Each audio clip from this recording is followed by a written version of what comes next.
Thanks everyone for coming this afternoon for this seminar. And if I don't talk to you again, please happy Thanksgiving as well. Today I will be presenting some work that I have been doing for the past year and a half with my colleague here at AOML, Chen-Fu Dong, Sanki Lee, and Gustavo Goni. And the title of the presentation that I will be showing you today is the role of the South Atlantic Meridional Overturning Circulation on Weather and Climate. And before I move on, I want to thank all the seagoing oceanographers. And pretty much I want to thank everyone for coming, but I want to give a special thanks to the seagoing oceanographers that dedicate their effort to observe the meridional overturning circulation, especially in the South Atlantic, which made this work possible. And even though today I will be presenting most of the results I'll be presenting is based on modeling, I want to emphasize that the importance of actual observing systems. So the overall goal of this talk is to enhance our knowledge of the role of the ocean in climate and extreme weather. And to achieve this goal, we draw on an objective. We want to investigate if the ocean, in particular the South Atlantic, is linked and can be used as a predictor of heat wave, drought, and extreme precipitation events over North America. This is a very extensive objective, and today I will be just talking about heat wave. So a little bit of a outline of the talk. First, in the introduction, I will briefly go over what is the MLC and why is it important. Then I will describe the methodology that I'll use for this analysis. Then I will describe climate variability associated with changes in the MLC, especially ocean heat content anomalies and atmospheric circulation and monsoons. And on the later part of this talk, I will be presenting extreme weather events over North America, and more specifically heat wave. And this has two sections. The first section is variability and future projection of heat wave over North America. And in the very last section, I will present the influence of the meridional overturning circulation in the South Atlantic and these extreme events. So first, what is the meridional overturning circulation? Well, it's the mean by which the ocean distributes heat, volume, and fresh water throughout the globe. As shown here by this very simplistic diagram, then the Atlantic Ocean is very unique in that it shows a upper limb which carries warm water in the upper limb and a return flow at depth. And here this plot shows the total meridional heat transport from the atmosphere and the ocean. As you can see, the atmosphere comprises of about 70% of the total transport, whereas the ocean distributes about 30% of the total transport. But near the equator, the ocean transport is actually larger than the atmospheric transport. So both the ocean and atmosphere are contributing to balance the top of the atmosphere radiative balance.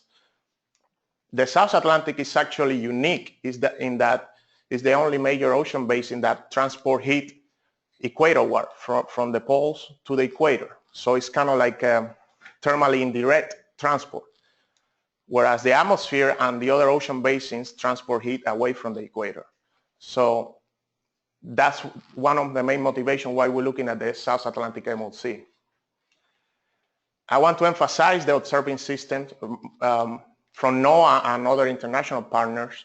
This is just a plot of sea surface temperature at any given date, and several of the key observing systems that NOAA participates, for example, the Argo float, the thermosalinograph, the pressure inverted echo sounders, XBTs, we have drifters, gliders, and mooring.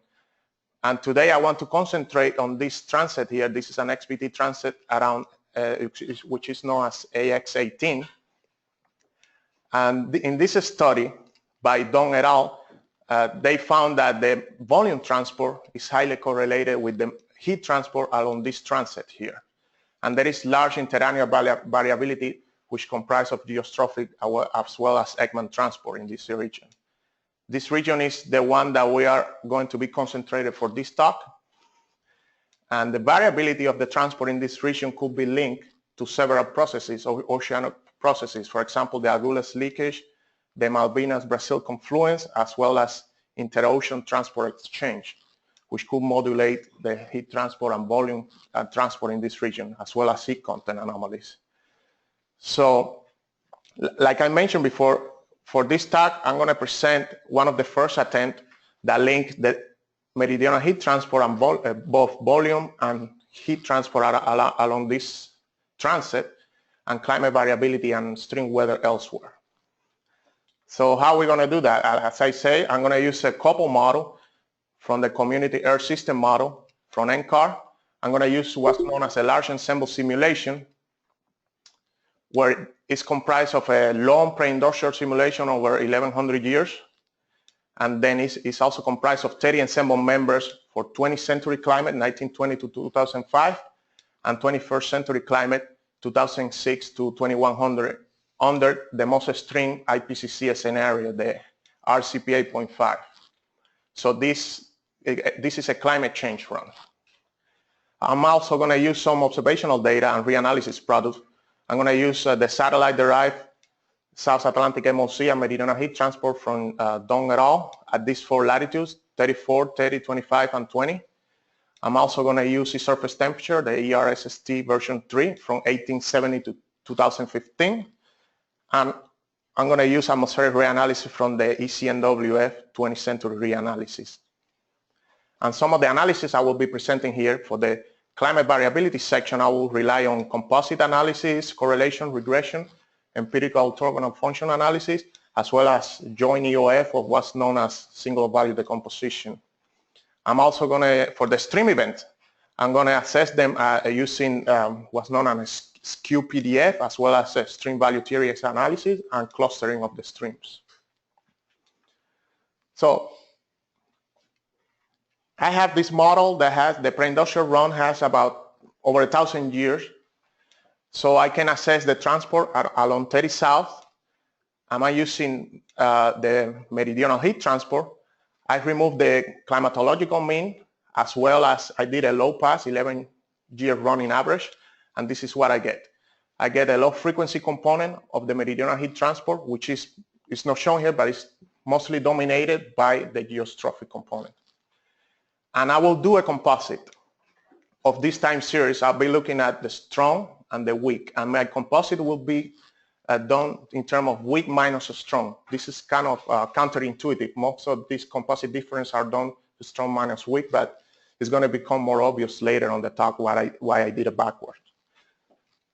So looking in the composite, this plot here shows a likely composite of the strong, weak minus strong meridional heat transport.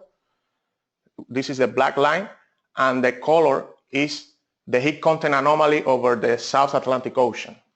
And you can see that the transport lead the heat content anomalies by about 17 years. I want to point out that these 17 years could be 15, could be 20, because since I did a low pass filter of the data, 15 and 20 years are not from independent sampling. So let's call it 15 to 20 years. So the heat transport anomaly leads the heat content anomaly by about 15 to 20 years. I look at this same period, 15 to 20 years, the SST anomaly, and it shows a very large cold SST anomaly after the weakening of the meridional heat transport at 30 South. Now I want to know whether this has any implication on the climate as well as on the weather, extreme weather. First, I look at the general circulation of the atmosphere at the same 15 to 20 years lead time, and this is what we get. The mid-level atmosphere is homogeneously cold in the entire southern hemisphere and homogeneously warm in the entire northern hemisphere. There is a very strong asymmetric, interhemispheric asymmetry in the temperature in the atmosphere. This has to be balanced by some meridional circulation, namely the mean meridional circulation of the atmosphere. What is shown here is the zonal mean meridional circulation of the atmosphere. This is the annual mean. You have the Hadley circulation pushing away from the equator in both hemispheres. So you have negative in the southern hemisphere, positive in the northern hemisphere. And then I did a composite of periods where the South Atlantic MLC is weak, 20 years later. And this is what it looks like. This is a blue line. So there is a very strong negative interhemispheric circulation 20 years after the weakening of the MOC in the South Atlantic, especially in this region.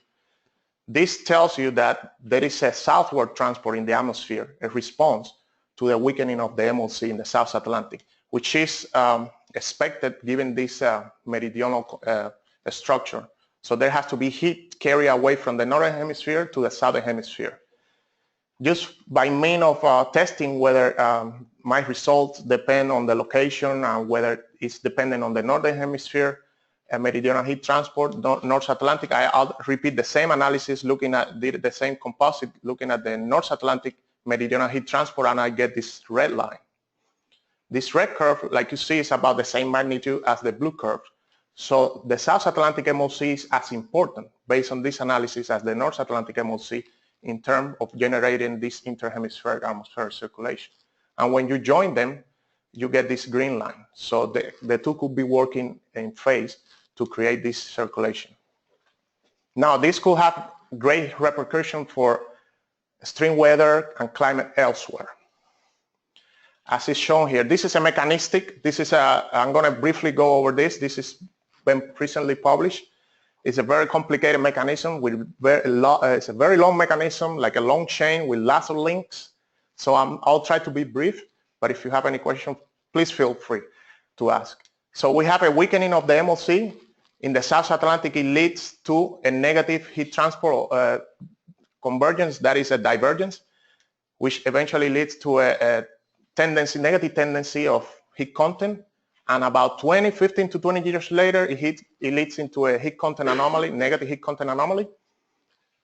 This drives a Halley circulation, interhemispheric Halley circulation in the atmosphere, where heat is transported from the northern hemisphere to the southern hemisphere to balance this heat content anomaly. Also, it drives what's known as eddy-driven circulation, thermally indirect circulation in the atmosphere, which is working in the same sense as the Halley circulation. So this forces descent over the southern hemisphere subtropics and ascent and positive motion flux towards the northern hemisphere in this region here. So there is more convection at the edge of the Halley circulation in the northern hemisphere. Now, this is hinting at enhanced precipitation in the northern hemisphere and reduced precipitation in the southern hemisphere tropics and subtropics.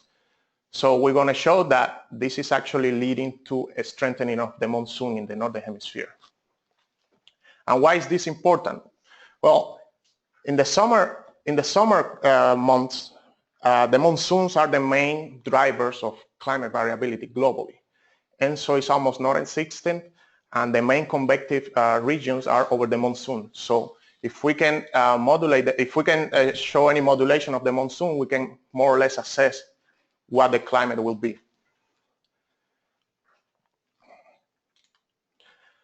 This is a lag-lead-rank correlation using, again, the South Atlantic MOC as a function of lead time and the fourth most dominant monsoon over the northern hemisphere. We have the Indian monsoon, the North American monsoon, East Asian monsoon, and North African monsoon.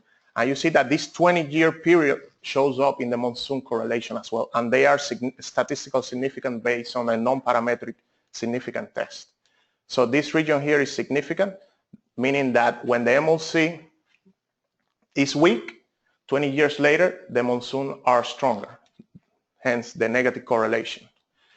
And this is shown in this schematic diagram here. But before I explain this schematic diagram, I want to go over this one. This is the June, July, August mean 200 millibars velocity potential. It's basically the divergent wind component at the upper level. And you see this is where you have negative, you have upper level divergence associated with monsoon convection. And where you have red, you have upper level convergence and sinking motion. So you have the monsoon here in the East Asian subcontinent, as well as the North American here in Central America. This is the North American monsoon. And the main balance for this upper level divergence globally is over the South Atlantic. So our mechanism address that convection here due to heat content anomalies from the heat transport could actually influence this Halley circulation, this interhemispheric circulation. and that's what is explained here in the diagram. We have a cold SST anomaly due to weakening of the heat transport. This leads to subsidence in this region and more moisture transport towards the northern hemisphere and enhanced monsoons in the northern hemisphere. And for the same reasoning, decreased monsoon rain over South Africa as well as the South American monsoon. On the left column, this is the climatological monsoon, the active phase, June, July, August.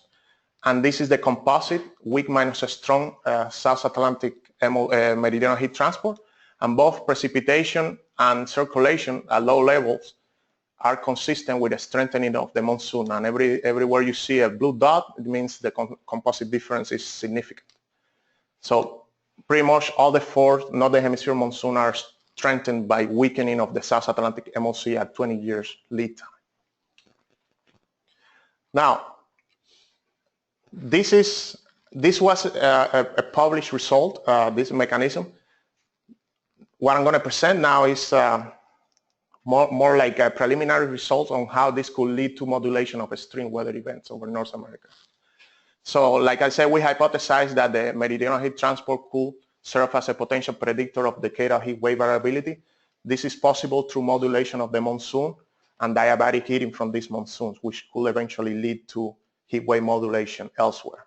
For example, this is a study by Wang et al., 2001, where it shows that enhanced diabatic heating in Southeast Asian monsoon could lead to these teleconnection patterns, anticyclones and cyclones, which eventually could modulate summer weather in North America. On the right-hand side, this is a plot of the 20-year lead time, 500 millibars geopotential height, a stream function, I should say, and rotational wind component at 20 years lead time, composite by the state of the South Atlantic MOC. And it looks, on the Pacific North American region, it looks very similar to this. So you have anticyclonic circulation over the Great Plains regions. Now, anticyclonic circulation, these are a stationary wave. They tend to persist, and they tend to lead to weather stagnation. When you have this is known in weather jargon as blocking high.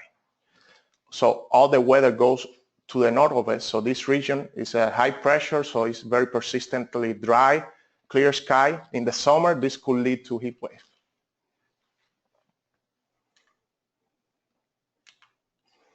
Why heat wave?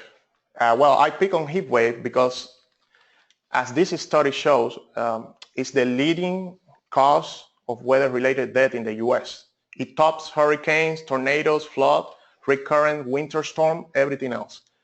It's responsible for the most loss of life, and also is responsible for large economical loss, especially from crops and due to lack of rain. Also, most of the people that perish during heat wave are due to respiratory issues because of the reduced quality of air. Heat wave, by this study, was shown that it's increasing, and the ratio of heat stream over cold stream is actually double, and it's projected to increase even further. These are some of the examples of the most notorious heat wave in recent years. The 95 Chicago heat wave, the European heat wave, the 2010 Russian heat wave, responsible for 25,000 deaths in Western Russia. We have the US Great Plains heat wave of 2011, as well as the most recent Indian heat wave in 2015. So how are we going to study heat wave? I don't want to scare you by this very busy slide, but defining heat wave is very complicated because they are a very large-scale event, but at the same time, they are very extreme events. So we have to treat them with care. First, the way I define heat wave, I use a temperature threshold anomaly. Any temperature that exceeds the 95th percentile for a given day is an extreme temperature event, but it's not a heat wave yet.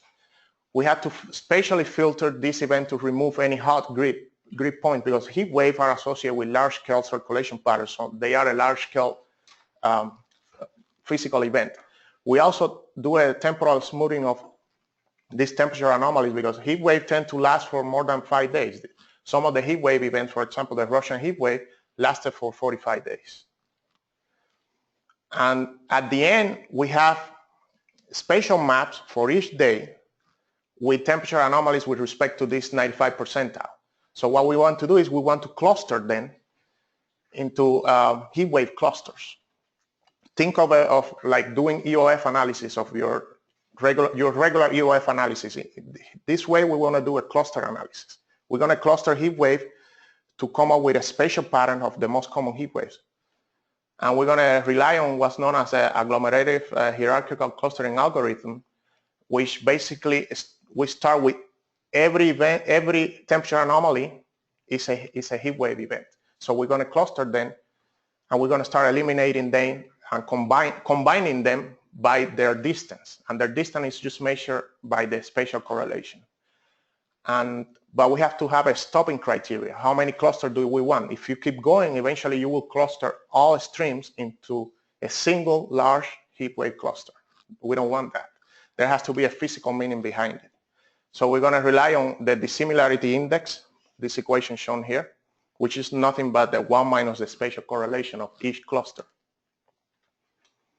And this is shown here. Here I'm showing working from right to left. Let's say we have 40 clusters, and we start merging them one by one. And then for each merging, we calculate the dissimilarity index. When the dissimilarity index hits a maximum, that's where you want to stop the clustering. So in this case, for the observed, for the ER 20th century reanalysis, we had 8 clusters. We repeat the same analysis for the couple model we use. Again, we obtain 8 heat wave clusters, and they look very similar. So this gives us some fidelity of the model. It can reproduce to a large extent the observed heat wave clusters. But this is too many clusters to talk today. So I'm going to concentrate only on 4 heat wave clusters based on, not so scientifically, just based on how many people are affected by these heat waves over the US. So we have the western cluster, the southern plain, the northern plain, and the Great Plain, the Great Lake cluster. And they are affected, like you see, it's a very large scale. They affect large populations. For example, the Great Lake cluster affects 79 million people. We're going to do an area average over each of these heat wave clusters, and we're going to look at the temperature, summer temperature for each of them. In black, this is from observations from 1920 to present. And in red, this is a specific ensemble member, random ensemble member from our simulation for the 20th century and 21st century. As you could see, the 21st century show a clear trend. This is the anthropogenic forcing trend from the RCP 8.5. But even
hello? Oh, it's back. Thank you. So I'm going to model the temperature evolution for the 20th and 21st century for each of the 4 heat wave clusters using this Markov model. Without the noise forcing, this is just a damp system. If you keep the additive noise, it's going to give you a Gaussian distribution. And if you have this multiplicative noise, it could give you a skew distribution. You could attain a skewness and the higher moments with this Markov model. I'm going to repeat this 1,000 times for each cluster. So I'm going to have 81 summers, which is consistent from 1920 to 2000 and from 2020 to 2100 of 92-day length, the length of the summer. I'm going to do that for 1,000 times, and this is what's plotted here. There is 1,000 time series one on top of each other here.